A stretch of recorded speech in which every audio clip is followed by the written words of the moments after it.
Mike Tyson, $300 million burned a wealth failure story. There was a time when the name Mike Tyson didn't just represent dominance, it represented inevitability. When Mike Tyson walked into a room, people didn't ask if he would win. They asked how fast. He wasn't just a boxer, he was a force, a cultural moment, a brand before branding was even a thing.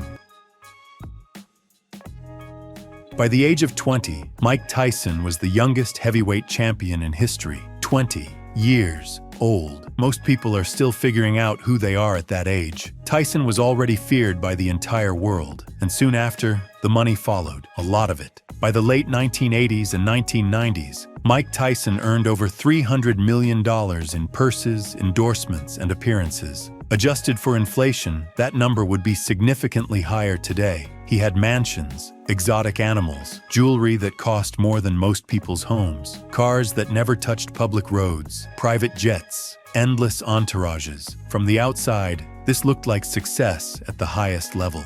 But this story isn't about how Mike Tyson made his money. It's about how he lost control of it. Because by 2003, Mike Tyson filed for bankruptcy.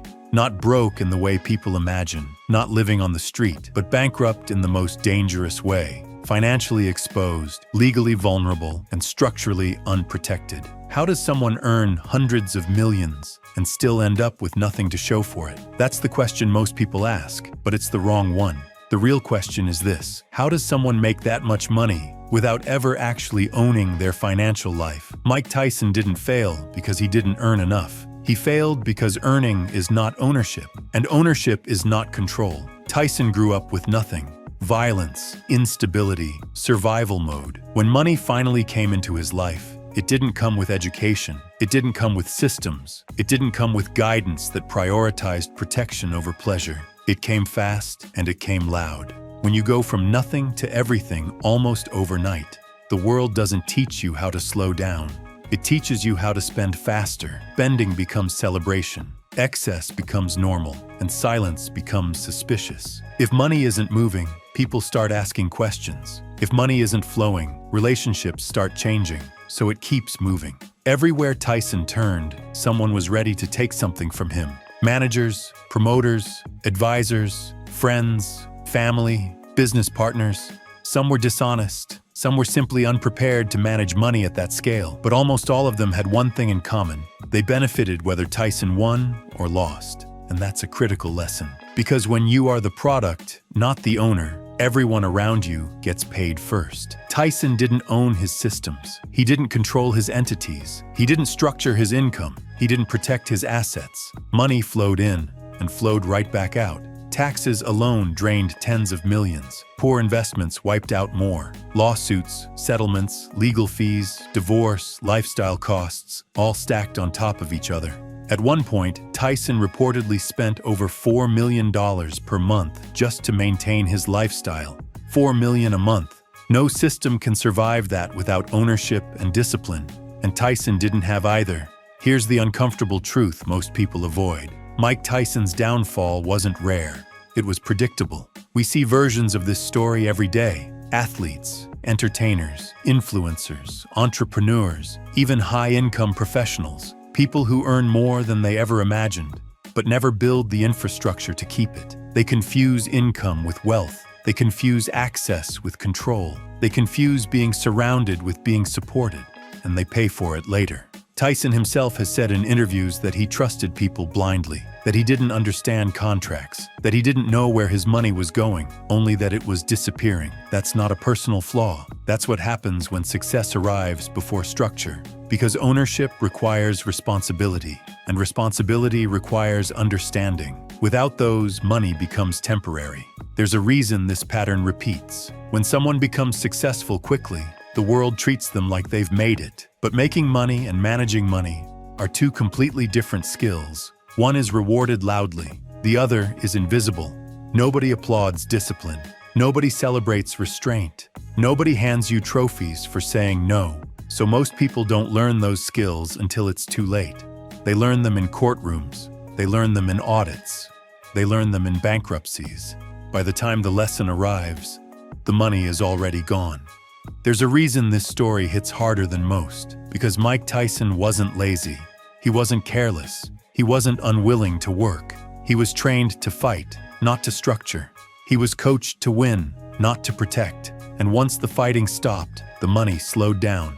But the expenses didn't. The lawsuits didn't. The obligations didn't. The expectations didn't. That's when reality hit. In 2003, Mike Tyson declared bankruptcy with reportedly $23 million in debt. Let that sink in. Someone who earned hundreds of millions still ended up owing money. That's not a spending problem. That's a control problem.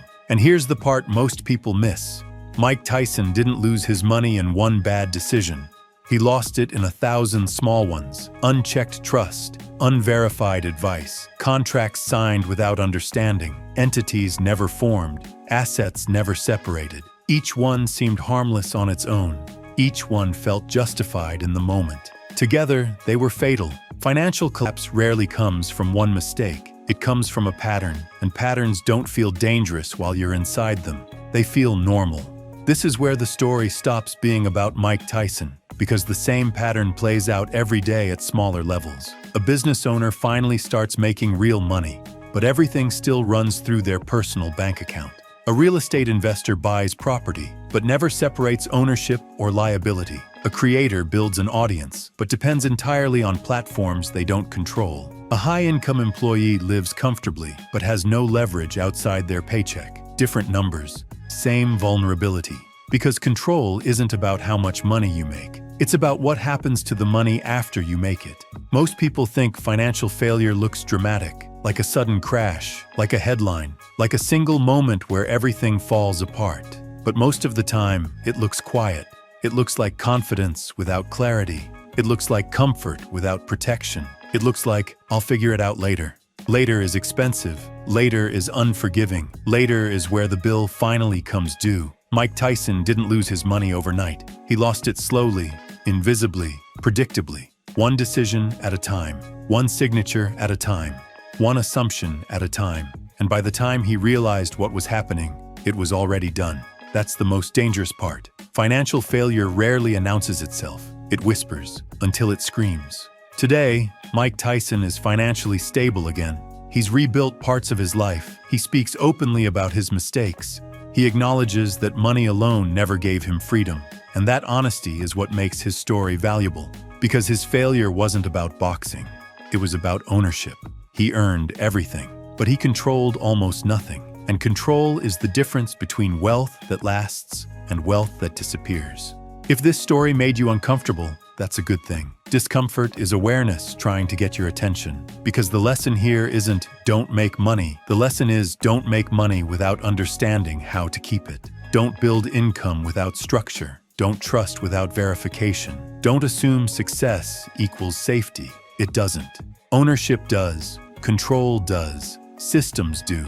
If you want to understand how real control is built before the money shows up, not after it's gone, there's a free place to start. A community focused on ownership, leverage, and protection. Not hype, not shortcuts, not promises of fast money. Just clarity. You'll find the link to the free O.N.C.E community below. No pressure, no pitch, just education. So you don't have to learn these lessons the hard way. Because earning is easy. Keeping control is the part no one teaches you. And Mike Tyson's story proves what happens when they don't.